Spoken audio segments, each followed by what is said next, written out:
안녕하십니까. 오늘은 연중 제10주간 목요일입니다. 오늘 우리가 들은 독서도 어제에 이어 바오로 사도께서 율법에 대해 말씀하시는 대목입니다. 민수기 12장에는 모세라는 사람은 매우 겸손하였다. 땅 위에 사는 어떤 사람보다도 겸손하였다 하는 구절이 나옵니다. 유다인들은 이러한 모세를 신성하게 절대화하였습니다. 유다인들은 모세를 유다 민족을 창건한 자이며 또 유다교를 창시한 인물로 여겨 그의 말을 하느님 말씀에 버금가는 권위를 지니고 있는 것으로 여겼습니다. 그런데 여기에서 율법주의가 시작했습니다. 모세가 오히려 하느님을 올바로 보는 것을 방해하는 너울이 된 것입니다. 오늘 독서 대목에서 바오로 사도께서는 그러나 주님께 돌아서기만 하면 그 너울은 치워집니다 하고 말씀하십니다. 모세가 장애물이 아니라 모세를 신성시하고 절대시하는 유다인들의 마음 자체가 장애물이기 때문에 주님께 돌아서는 마음만으로도 너울을 치울 수 있다는 말씀입니다. 이어서 사도께서는 주님의 영광을 거울로 보듯 어렴풋이 바라보면서 더욱더 영광스럽게 그분과 같은 모습으로 바뀌어 갑니다 하고 말씀하십니다. 인간은 하느님을 온전히 볼 수 없습니다. 무한하신 하느님을 유한한 인간이 온전히 바라볼 수 없기 때문입니다. 그래서 인간은 그분의 모습을 거울에 비치는 모습을 보듯이 볼 수밖에 없습니다.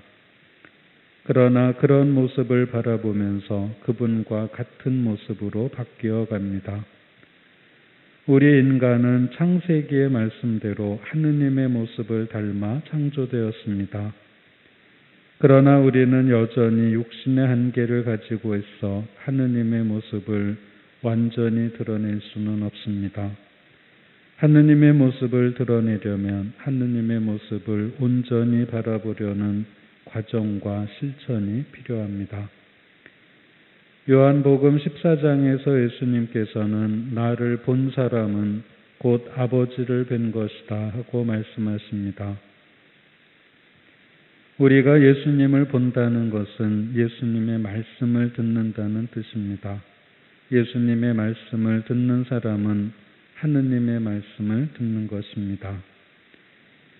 이번 주에 읽고 있는 마태오복음 5장 이하는 예수님께서 모세의 율법을 다시 해석해 주심으로써 새로이 율법을 제정하시는 대목입니다.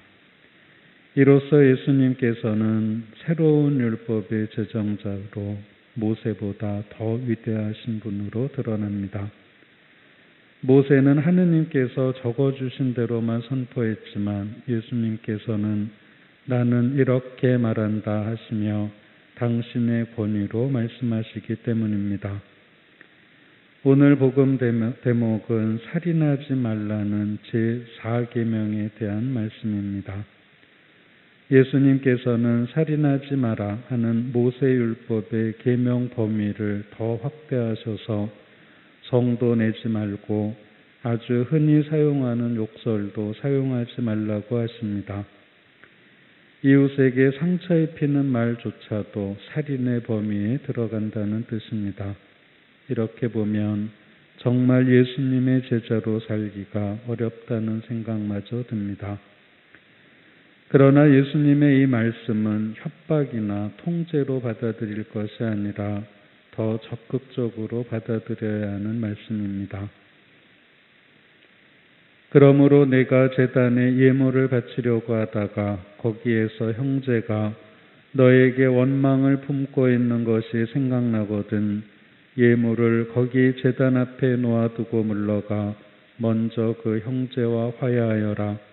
그런 다음에 돌아와서 예물을 바쳐라 하신 오늘 복음 대목의 결론 부분의 핵심은 화해하라는 것입니다. 예수님 말씀의 주안점은 하느님과 화해하기에 앞서 인간끼리 화해하라는 데 있습니다. 오늘 복음의 맨 처음에 나오는 너희의 의로움이 율법학자들과 바리사이들의 의로움을 능가하지 않으면 결코 하늘나라에 들어가지 못할 것이다 하신 말씀의 뜻이 비로소 밝혀진 것입니다. 이 말씀은 율법의 형식뿐만 아니라 율법의 정신을 생생하게 지켜야 한다는 뜻입니다. 예수님께서는 율법을 없애신 것이 아니라 율법의 정신마저도 지키기를 명하심으로써 율법을 완성하셨습니다. 예수님께서 우리에게 하시는 말씀, 또 우리에게 명하시는 것은 단순한 규정이 아니라 우리가 하느님과 같은 모습으로 변할 수 있도록 인도하는 힘을 가진 말씀입니다. 잠시 묵상하시겠습니다.